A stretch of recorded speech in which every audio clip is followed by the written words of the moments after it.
Hi CP Algebra, this is going to be the topic 3 video for chapter 3, rate of change and slope. So we're going to talk about what does rate of change actually mean. Some examples of this is miles per gallon, exercise time versus calories burned, hours worked to wages earned, and study time to test scores. So what this is we have two things that are changing. And rate of change is finding something constant between the two of those. So say we do hours worked and wages earned.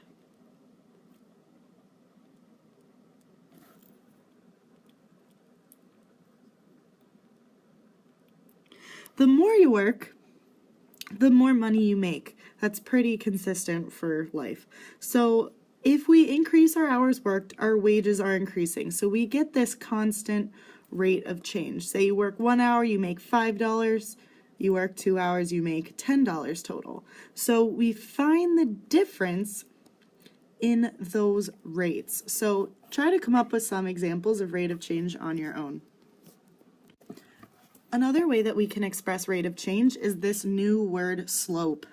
Slope is going to be something that you will be using for the rest of high school in math, and when you go on to college or work, you will use rate of change to describe certain things. So to find slope, we describe this as the rise over the run, aka the vertical change over horizontal change. So if we look at this line, we have 2 points on it. To go, we always read left to right, so the same thing for slope. In order to get from the first point to the second point, we go down 2. Because we're going down, that's a -2. If we had gone up, we would have a +2. And then we move 5 to the right. So we have -2 down and 5 to the right. So we rose -2 and we ran 5. And that means the slope here is going to be -2/5. Let's try this again. So if we have the slope of a line, when you're only given a line, pick 2 points on the line. These 2 points are already given to you. So it's 0, 1 and 3, 2. Now we have to see what the rise over the run is. So from left to right, we're going up 1. So our rise is 1. It's going up, so it's a +1. And we're going 1, 2, 3 to the right. So because we're going right, that's in the positive direction, so we have +1 over +3, which is 1/3. If we had picked 2 different points, we would still get the same slope.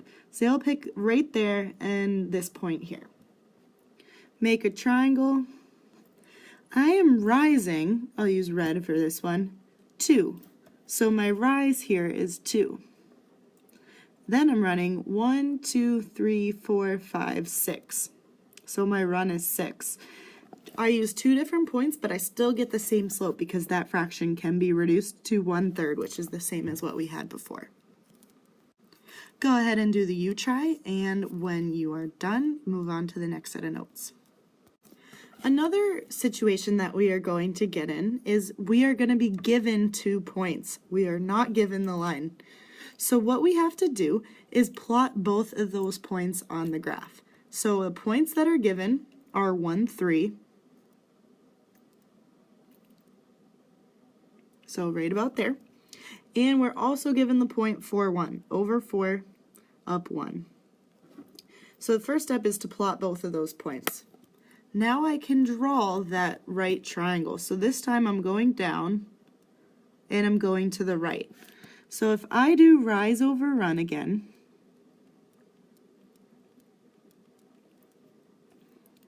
I am actually going down 2. So that means I need -2 on the top. And then I'm going to the right 1, 2, 3, which is to the right, so it's a +3.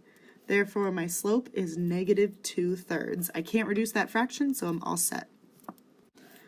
Another method is using the slope formula. So again, I'm using the same 2 points, but this time I have a new formula that I can use, and I don't need to have a graph to do this. So if I am given the points 1, 3, and 4, 1. We can label these. My first set, this is my x1 and my y1, my first point. So over here I have my x2 and my y2 because it's my second point. I'm using subscripts for those 2's because I'm not taking it to a power. I'm just saying that's my second set of x's or my first set of y's. So after I label those, I'm going to copy them down into this formula. So my y2 is 1, subtract y1, which is 3.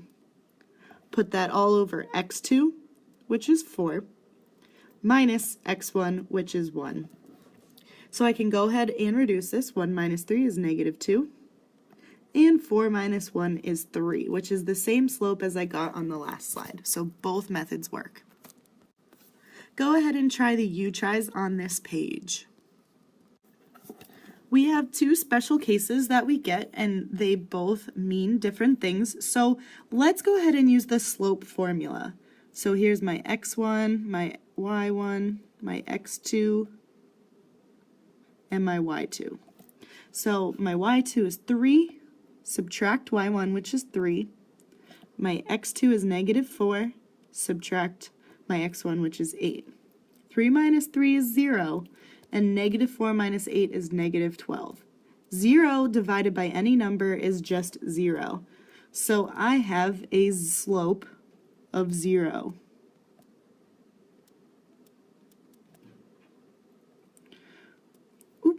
What this means, as you can see on the bottom, is I have a horizontal line. If we look at this as rise over run, if I have a point here, it's saying I'm rising 0, but I'm running 12. So that makes a horizontal line.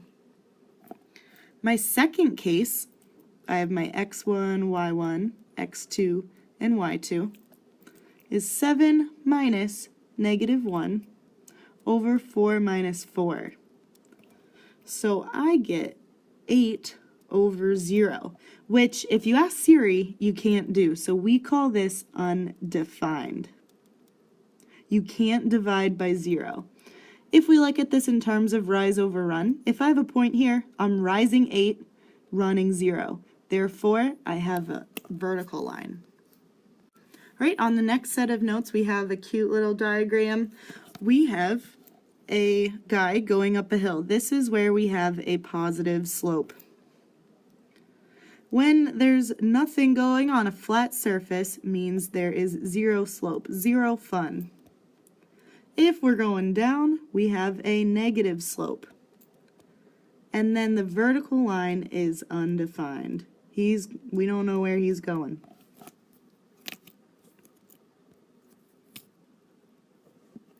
The last set of notes we got for you guys today is determining if a function is linear. The first thing you need to do is see if your x's are changing by the same number. 4 to 2, I'm subtracting 2. 2 to 0, I'm subtracting 2. Subtracting 2, subtracting 2. So our x's are changing by the same amount. Now to determine if it's linear is if our y's also change by the same amount. -1 to 1, I am adding 2.